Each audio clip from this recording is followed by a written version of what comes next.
That high level sort of pick up his voice very well. Is it loud? Sometimes it has to be almost as level as you can make it. Oh, nothing matter. Ready? Okay.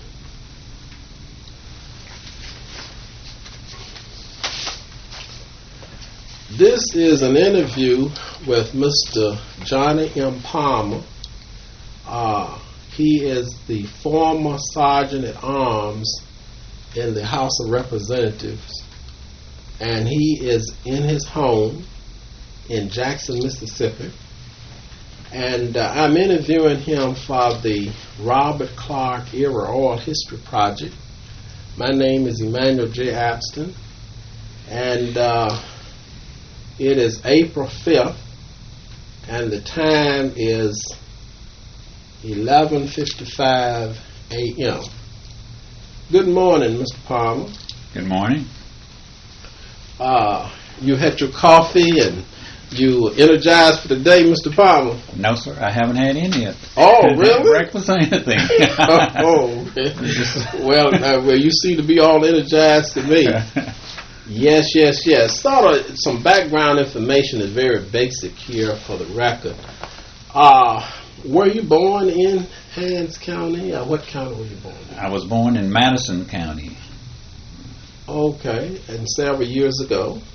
Yes. Okay, and so did you, at the outset, prepare yourself for a career? What was your interest as you were in high school and the like, Mr. Palmer? In high school, basically I didn't have any future plans as far as my thoughts would go at that time. I just wasn't thinking about anything that where my life would lead me in the future. Did you have some very good teachers in Madison County? Oh, yes. Did they have any great influence on you in the high school teaching and the like? Yes, I had a math teacher that impressed me a lot because he's still with us. And I had an English teacher that had a bearing on my. Do you care to mention their names or not? You know how sometimes names can you have a mental block. You know. Sure. Joseph Pearl Williams was my English teacher. All right. And my math teacher was. It escapes you right now. It escapes me right now. All right. Let me just advance on. Now, what kind of employment did you seek after high school, or did you attend college? Just something in that period between ages 18 through, say, 35. Well, most of my adult life was spent at the Capitol.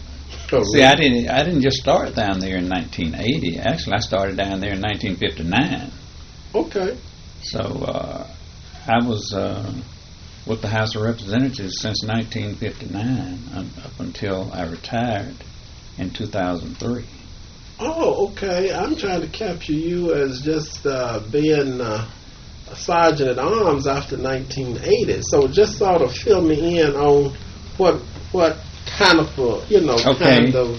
jobs you had at the Capitol. Okay. At the outset. I was hired by the clerk of the House. His name was Roman Kelly. And this was, I started to work at the Capitol on August the 3rd, 1959. And my job then was to supervise the maintenance department and to take care of the inventory of the property for the House of Representatives. And that's what I did up until I was appointed Sergeant at Arms by Speaker Buddy Newman.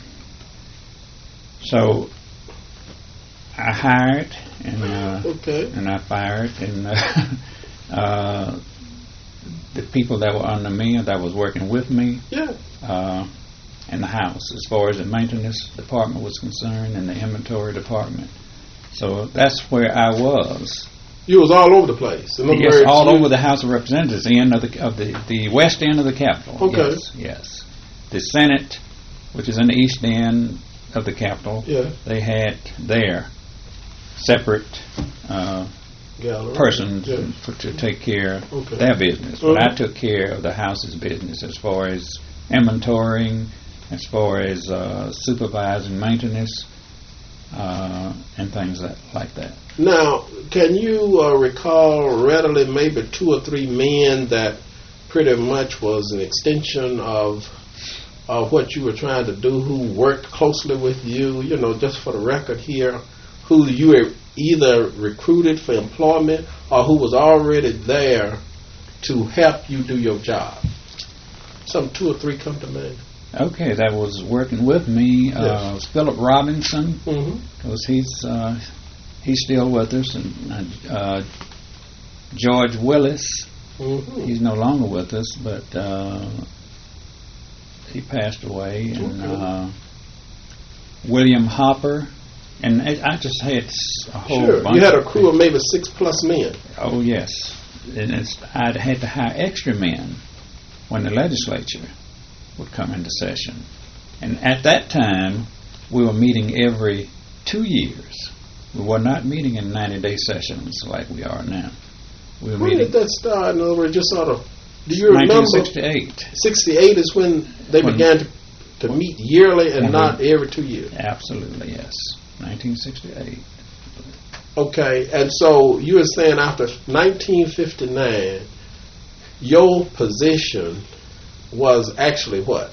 In other words, what was your position before you became Sergeant at Arms? You say you worked there, but Maintenance. Maintenance supervisor? Yes, sir. Oh, Yes. okay. All right. Yes. All right. And so Maintenance and inventory. an inventory supervisor, and you had some 6+ men reporting to you throughout the week, if not daily, to see that the work got done. Yes. Oh, okay, very good.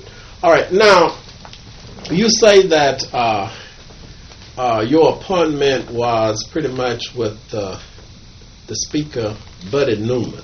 Yes. This was seen as a promotion to you for the most part, right? It was. It Okay. was. But now, as I said, I think I told you over the phone, I worked with several other speakers before I got this appointment. Walter Sillers Okay. from Rosedale, he was the Speaker of the House when I was first hired there in 1959. So, Okay, so sort of comment on your relationship with Walter Sillers. Certainly he has a legacy in Mississippi. Oh, yes. Just Yes. sort of comment on what kind of relationship you had with him and what kind of personality he was in your... Okay. Walter Sillers, back at that time, he was from Delta, as I said, Rosedale. He run the house. Yeah. The house did what Mr. Sillers wanted the house to do, and he was in charge 100%. And there was very little opposition to Walter Sillers when he was Speaker of the House, because if you want to say he ruled it with an iron hand, you can. But Yes. my relationship with him was not a close relationship because of the position that I was in and because of the situation back at that time. Yes. In the 50s and the 60s, mostly in the 60s with him. Uh-huh. He was in the waning part of his life. He passed away in 1966. Okay. So I guess I worked under his authority, not directly, but I was under the direct authority of the clerk of the house. Yeah. And but Walter Sillers was, the Speaker was in charge overall. Just And sort of for the record, though, tell me who was the clerk at that point. The Just clerk for the record. at that point was Roman Kelly. Okay. Roman Kelly. Where was he from? He was from here in Jackson. Oh, okay. Yeah, and he was the clerk. He was the one that hired me. Okay. And my daily reporting was basically to him and not the speaker. Mm-hmm. Walter Sillers, as I said, passed away. He was speaker, well, let me backtrack a little. He was speaker from 1916. Correction. Mm-hmm. He was a member of the House Okay. from 1916 Mm-hmm. until 1966, Mm-hmm. 50 years. Mm-hmm. Now, he was speaker for 22 years. Mm-hmm. But I came in, I was hired on the latter part Mm-hmm. of his speakership. Mm-hmm. So he passed away in 1966, and then another speaker, Mm-hmm. and they kept me aboard, you know. Okay. They apparently saw something in me that they kept me on. Johnny Junkins from Natchez Yes. Uh-huh. took Mr. Siller's place in 1966. Yes. And Mr. Junkin, my relationship as the racial situation Yes. got a little better and better, Yes. my relationship with the speakers got closer and closer. Yes. So I was a little closer to Mr. Junkin than I was Mr. Sillers. Mr. Junkin was speaker for 10 years, Yes. from 66 until 76. Yes. And so, as I said, my relationship with him was more personal Okay. as we got into the 70s, you know. Did he should I say command a tight ship equally so of the House, or was it that he was not as we say tight administrator on the House as Mr. Simmons? That grip on the House began to lessen Okay. under Mr. Junkin. All right. He was more of a person that dealt with the members, and he appointed the House Management Committee was appointed under him, so he began to delegate a certain amount of authority to others, more so. Now, Mr. Sillers had his lieutenants, you might call them. Thank you. Yes. Yeah. Yes. And of course, Speaker Buddy Newman was one of those lieutenants. Yes. But he would work through certain men. Yes. Mr. Sillers would. But Mr. Junkin began to spread the leadership out Yes. a little bit more. Than So Mr. the Sillers did. Delta, to some degree, had a strong faction. What about the Natchez men? He was from Natchez. He was from Natchez. So did he perhaps sort of gravitate? But the Delta still had a hold, a Okay. strong hold on the House, even under Mr. Junkin. Okay. And because of C.B. Newman and Yes. well, you had others, Bud Thigpen, you had I had another gentleman was from there. Some of them was on the Senate What side. about in the House?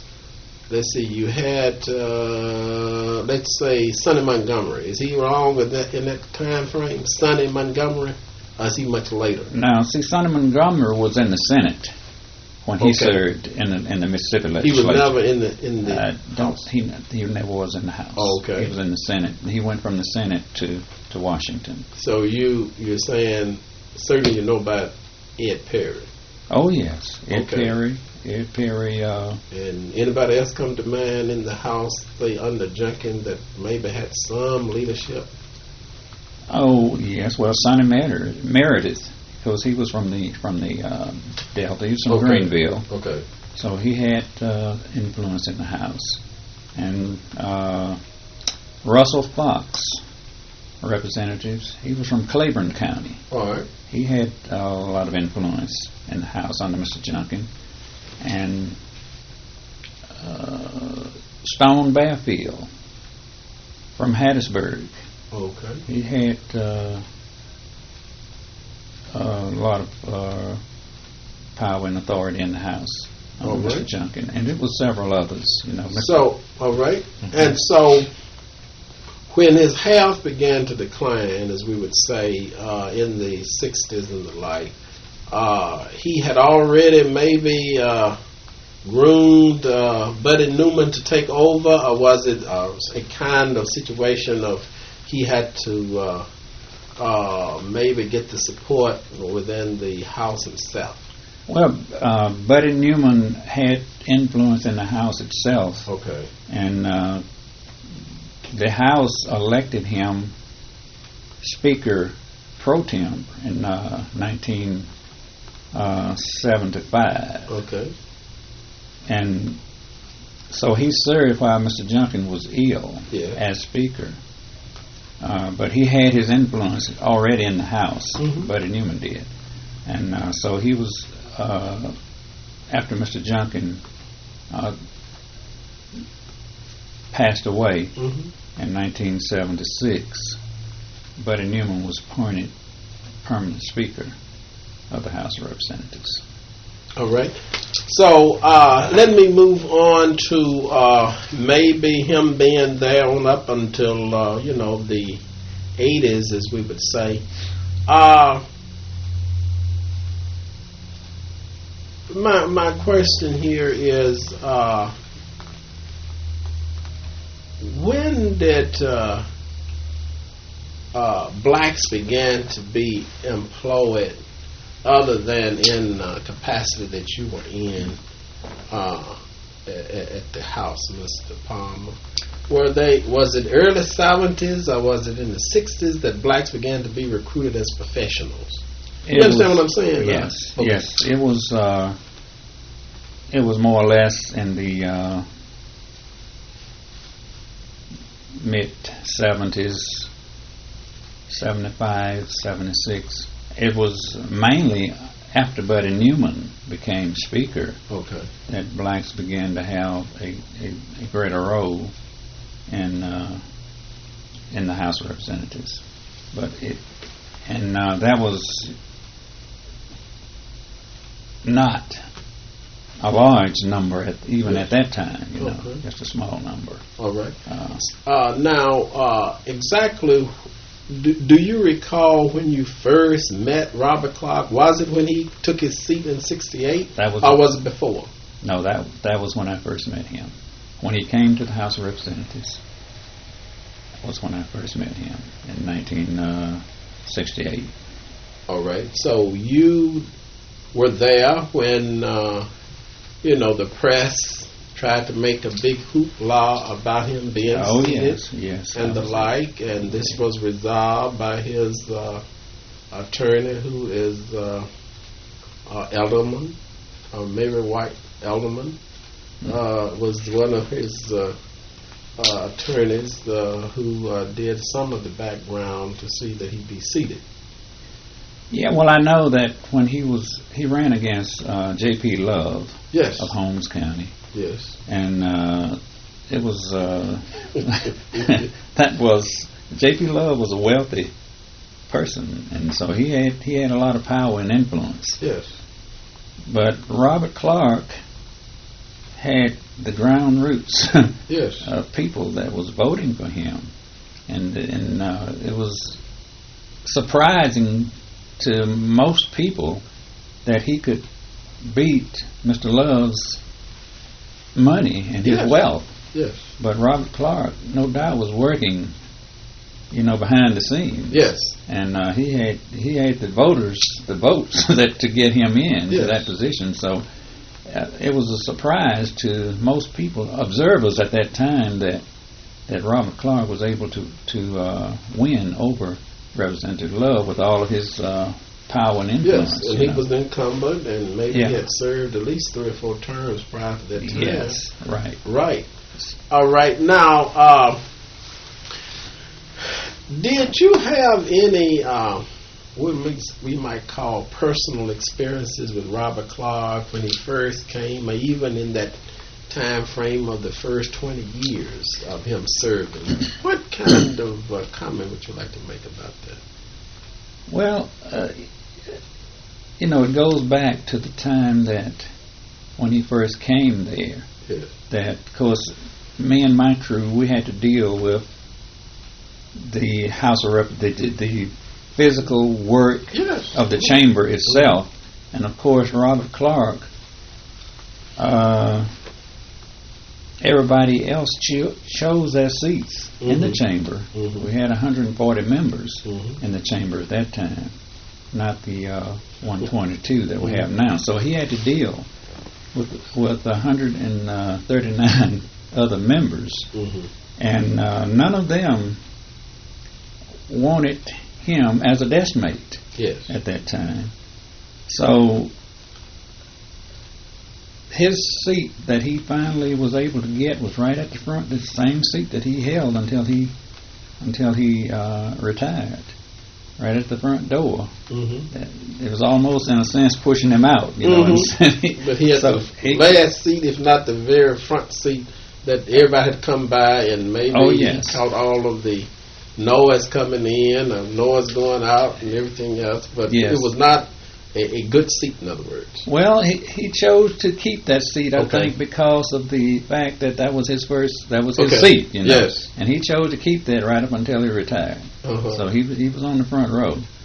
The front row seats were not the seats that the veteran members would choose. They would be back in the back, you know, back near the back of the chamber, midway the chambers. But the front seats was the one that the new members, the freshmen, more or less, had to take on those front rows up there, because they'd be up there where all the noise and traffic was. The others back in the back, they could be more relaxed back there near. So, but Robert chose that. Well, he didn't. He that was the only seat available at that time, but he chose to keep it once he got it. So now, at that point, let's see. Was he the only one from Holmes County, say in the early 70s? I mean, before redistricting and perhaps the like. Can you name anybody? They just had one representative. He was the only one. J.P. Love was the only representative. And when he defeated J.P. Love, I believe that was the only representative from that area, from Holmes County anyway. Okay. Now, from your vantage point, what kind of working relationship did he have with Buddy Newman? He had a good working relationship with Buddy Newman. Buddy Newman appointed him to be chairman of the House Education Committee. This, as I said before, this is when blacks, even in the House and in the staff also, began to have a more of a professional role in the House of Representatives under Buddy Newman. He was from the Delta, of course. It's Sequina County. But he really wanted to get things done. He wanted to expand. He wanted the House to grow. And of course, he managed the House also, but he was willing to reach out and get others to work with him to help him to do that. And so, who were some of his lieutenants along with Robert Clark? You might say, did they change substantially? Some of those that he perhaps saw to that bills got passed and the like. Did he defer to anybody who comes to mind other than Robert Clark and some other? Well, you might say his top lieutenant was Jim Simpson. From the Gulfport area. It's past Christian is where Jim Simpson was from. And Sonny Meredith from Greenville. You probably still remember Sonny Meredith. Sonny Meredith was one of his right-hand people at that time. Anybody else come to mind? Stone Bearfield.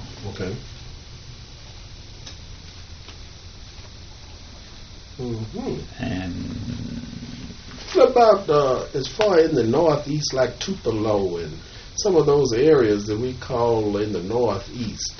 Did they have any clout with the speaker as such as you saw it? I mean, in the situation of power and influence and the like, and getting their bills passed and all. Any comment on that as you? In the northeast, you had people, coming along like Billy McCoy. Okay. Now, he's the president speaker.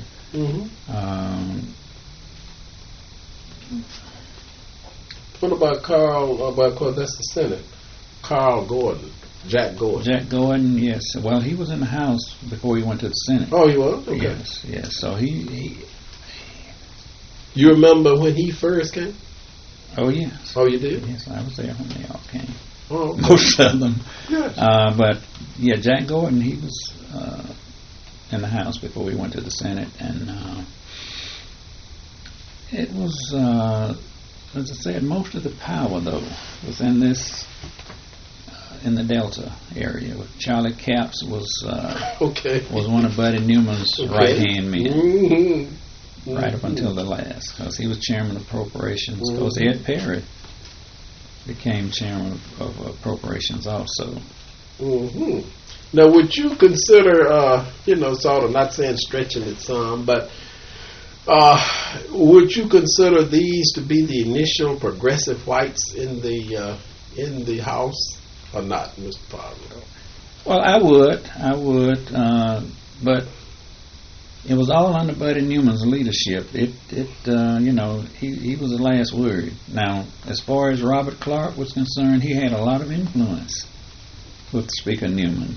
He even put in some good words for me, to Speaker Newman was looking for an assistant sergeant at arms. See, I served as assistant sergeant at arms for 4 years, right at 4 years, before, from 7 to 6. See, that before that time, the sergeant at arms was appointed by the speaker, and there was an assistant sergeant at arms. But those people would go home whenever the session was over. They would go home. But Buddy Newman is the one that changed the system, where it was not just the sergeant at arms, but it was house security. Buddy Newman changed all that to house security. The sergeant at arms, assistant sergeant at arms, and then a house security force. And so I was an assistant sergeant at arms, and working with the other house security people that we would hire during the sessions. Okay. And they were there just 125 days. So during the session, yes. But the sergeant at arms and the assistant sergeant at arms was put full time. Now, we stayed there year round under Buddy Newman. Were you the first sergeant at arms, black sergeant at arms? I'm the first black sergeant at arms for the Mississippi House of Representatives. And, looking back to some degree, and I just sort of asked you the contemporary question, did you have any influence in who your successor really would be? I know you're saying that he's appointed by the House Speaker, but did you have any input in, when you decided you're going to retire, did you have any input, or did he come to you and ask you, well, who should be your successor, so to speak? Okay, well, I was dealing with the pro tem at this time, all through this, because the pro tem was chairman of the management committee, the House Management Committee. Yes, okay, that's the change. House Management Committee was in charge of personnel. Okay. And so I was working with the pro tem in order to get my successor, the one that I kind of handpicked, so to speak, and that was Robert Clark. Position. Sir? That was Robert Clark. A little earlier than that. That was Robert Clark at first, right? The one that I was dealing with to help me to make the choice. Yes. Now, he was a pro tem. Yes. And he had become pro tem. That's what I said. So that was really Robert Clark at that point. Oh, yes. Yes. Okay. That I was dealing with to help get. And I wrote a letter, to the management committee. Okay. And requesting that who my successor would be. Oh, okay. And so they took that letter under consideration, and they said, Johnny, if you recommend this person for this job, then we're all for you. We're going to back you up. And Robert Clark was 100% behind me and whoever I chose. Now, that was another person on House Security that wanted the job. Of course, two more people wanted the job. Yes. But Robert Clark was with me. Now, in that change of management, these are technical questions that I might not could find this. Were you all paid 6 months a year or 12 months salary? Oh, we were paid 12 months. Okay, Sergeant Arms paid, and the new management, you were paid 12 months a year? Yes, we were full-time. Oh, okay. We were full-time under Buddy Newman. That changed, I mentioned that it changed under Buddy Newman. Okay. The management committee began under John Junkin. Okay. But Buddy Newman expanded it, and the people that he hired, and as I said, he set up house security, not just the sergeant at arms, and the sergeant at arms and the assistant sergeant at arms were full time. Okay. And of course, we began to add other full time people under. Who were some of these others? Emmett Wilson. Okay. Was a full time security person. Okay. He's retired now, and Carl Norton was one of my full time security people. He's retired also. And they're just down through the years. Mm-hmm. There have been several, several changes that were made. Mm-hmm. Mm-hmm. I understand. All right, now let me go on to just sort of identify some other persons who were there and serving with Robert Clark. Now, certainly, most of these men acknowledge that they were mentored by Robert Clark. Say, like Douglas Anderson, who came in initially in the house. Mm-hmm. He would insist that he was mentored, or at least he looked to Robert Clark for, what kind of bills to support and how to vote and this kind of thing. Another one come to mind would be even Attorney Banks. Fred Banks. Yes. Yes. So you remember him coming in. Oh, yes. As well as Reverend Dr. Harris Buckley. Oh, yes. I was there. And, okay. Crudell Calhoun. Yes. Yes. Mm-hmm. Okay. These were the first, I believe, 4 blacks that was elected. In the Fred Banks. Yes. In the House. Fred Banks, Crudell Calhoun, Horace Buckley, and Doug Anderson. Mm-hmm. Of course, later, began to increase. Each 4 years, blacks began to increase membership in the House of Representatives. And so now, also, like I was asking you a little earlier, and I'll go back to this same question. The professional blacks began to increase. Mm-hmm. And maybe, let me just ask you this, did some of these persons become Jackson State graduates? Because, as I know, Robert Clark is one of the more, should I say, distinguished graduates of Jackson State. Do you see any of this playing out? Alcanites, Jackson State graduates getting support to get jobs out of the house or not? They had no inroads or whatever? Oh, what yes. do you think about that? Yes, they did. There were several under Speaker Newman and Pro Tem. Of course, now, Robert Clark, as I said, he became chairman of the Education Committee under Speaker Newman, but now he didn't become Speaker Pro Tem until Tim Ford. Mm-hmm. Tim Ford continued to expand and build on what Buddy Newman had left. Yes.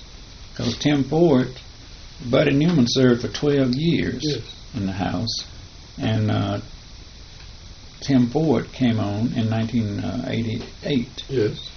And he began to expand. They had, under the management committee, they had the lawyers that they would begin to hire to handle the bills in the House. Many of them were black. Some was from Jackson State. And I think some was from Alcorn, but most of them was from Jackson State. And these attorneys would be the drafts people that was drafting the bills for the House. And of course, that took place mostly under Tim Ford. Okay. As he continued to expand. Okay. Now, from your vantage point, and you being Sergeant at Arms, during this period of, let's say, the 80s, we'll just say the 80s and the 90s, which president of the 3 historical black colleges you think was more popular with the House? Was it President Peoples? Was it President Washington? Was it President Boykin? You know, you sort of observed this, and you saw that they came down and talked to the, as we might say, to the House members, and they maybe had entree to some of them. Any comment on that? Well, because I met Dr. Walter Washington. He could just come and go up there. He had a lot of influence with the members of the House. Dr. Washington, he would come. He'd be there a lot more than Dr. Peoples would be from Jackson State. Because now Dr. Peoples would come when there was a committee meeting or something that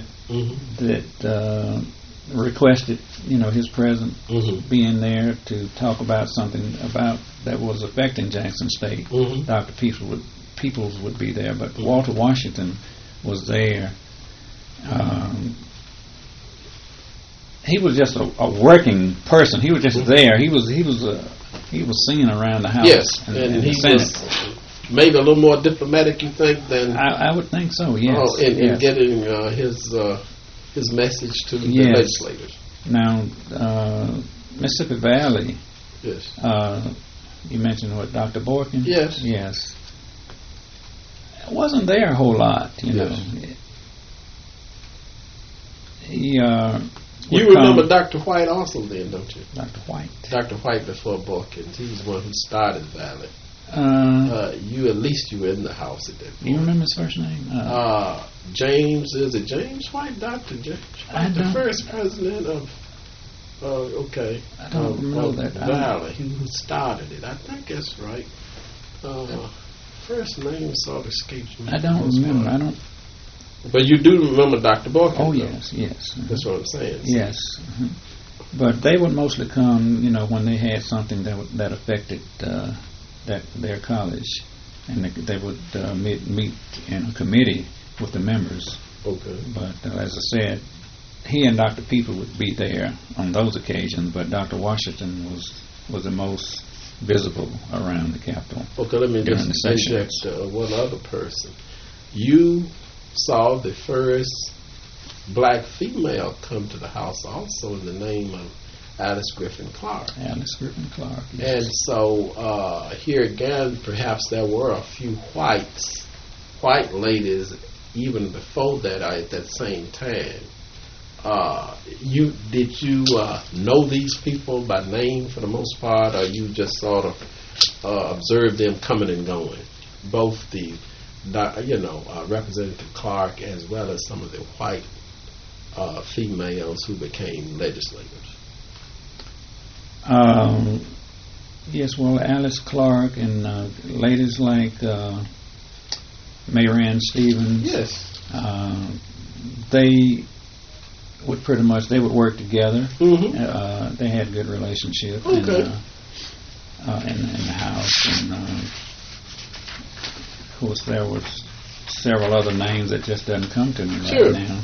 But those two stand out. Yes, she's been there the longest, and here again, it seems as if she has always been very supportive of Robert Clark, much as she's from West and close to Lexington and the like. She would, Yeah, when Robert was elected pro tem, she was right there in backing him up. I have a picture of that right back there. And so now, do you have a lot of pictures and memorabilia that you would like to donate to Center, Mr. Palmer? Because this is another facet of what I'm doing. I'm trying to collect additional memorabilia for the Center during the Robert Clark era. If you have photographs with Robert Clark, some other information that sort of shines a light on this 30 or 36-year period, we would be grateful to have this, and we'll write you a letter documenting the fact that this was your donation and the like. As I mentioned, I think I mentioned to you over the phone, the photos that I took, I took thousands of them, of him and other members and pages, and and groups together because he was not camera shy at all. He loved to take pictures. Really? He was right there. Oh yeah, but I left them down there. Oh, and you left successor. them with your successor, or you left them in the house where to be they were house left, material? They were left in the house to be house material pretty much now, but what he did with them, what has been done with them since the 3 years, almost 4 years since I left, I'm not sure. Okay. Because I haven't been back down there but one time since I left, so I'm not sure. I just have a clipping that newspaper clipping that you might be interested in also. When he was sworn in by That's Speaker what I Tim would be Ford. interested. Yes, I would be interested in that. And here again, like I said, I would write you a letter to, document the fact that you gave this to the center and the like, and maybe if not, Dr. Harrison, who is the director, would see that you get a letter, for your file. No problem. Okay, now, as I sort of taper this off, Mr. Palmer, are there any unsolicited comments you would like to make about your legacy in the House? You've been there as not speaker, but the sergeant at arms since 1980.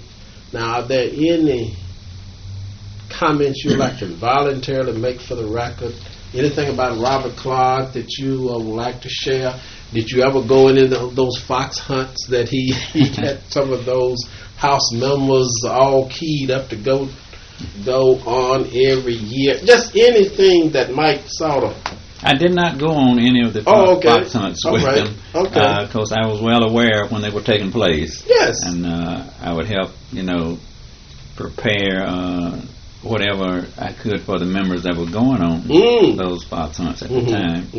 But it was real interesting and exciting to those who went because they'd come back the next day and telling about their experience, So I was there to witness all of that. But being the first black sergeant at arms of the House of Representatives was, I guess, the greatest experience that I've ever had as being a part of the House of Representatives because of the fact that I kind of made history, at that time. And each speaker, especially Buddy Newman, who appointed me, and then Tim Ford, they were all good to me, and they kept me on, and I was able to have a free range there under their leadership. They would say, if Johnny wants it, it's okay with us. Whatever Johnny says is fine with us. Good. Speaker Newman and Speaker Ford was the greatest. They were the best. But those were the highlights of my time with the House of Representatives. That 24 years that I served as Sergeant at Arms was the highlight of my career. Did you announce early that you're going to retire in 2000? Was it 2004? 2003.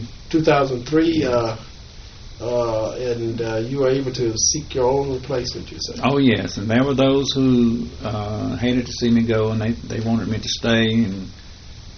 But, as I said, my wife was ill, and I needed to be here to kind of help take care of her.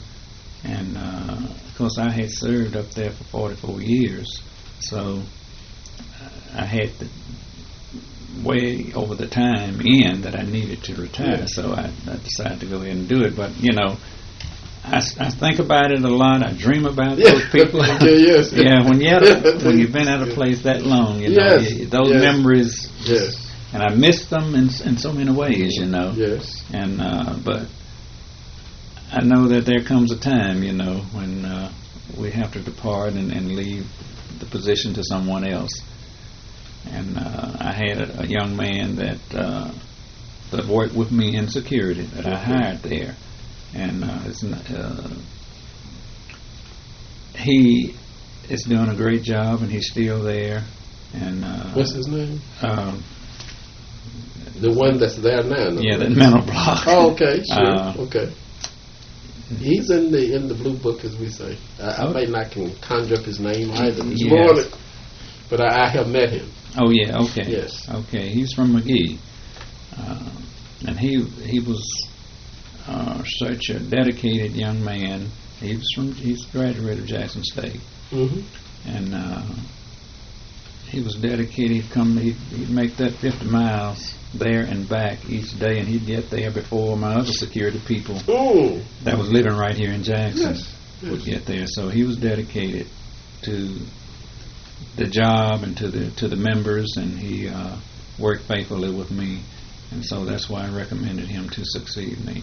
And Representative Clark worked with me 100% that my wishes would be carried out.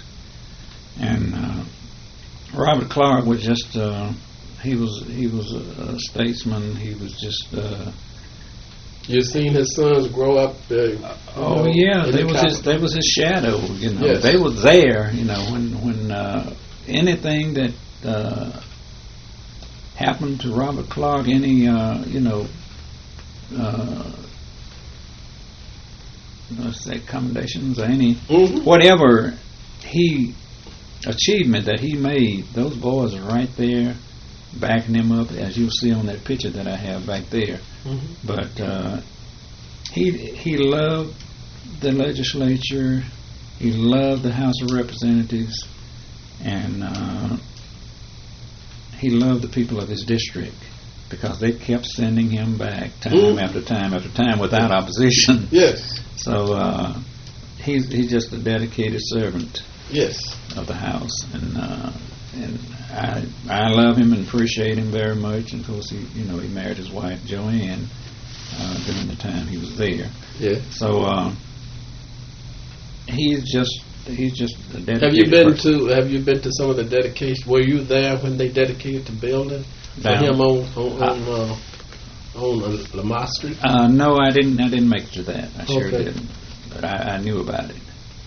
Sure didn't, but he's been a loyal, faithful, dedicated servant to the people of his district and to the people of Mississippi, and I'll always remember him, for that. Thank you, Mr. Palmer, for sharing your reflections on the Robert Clark era during this period. Yes, sir. Okay. All right. Did we run 45 minutes? Just right there, 47. 47, okay.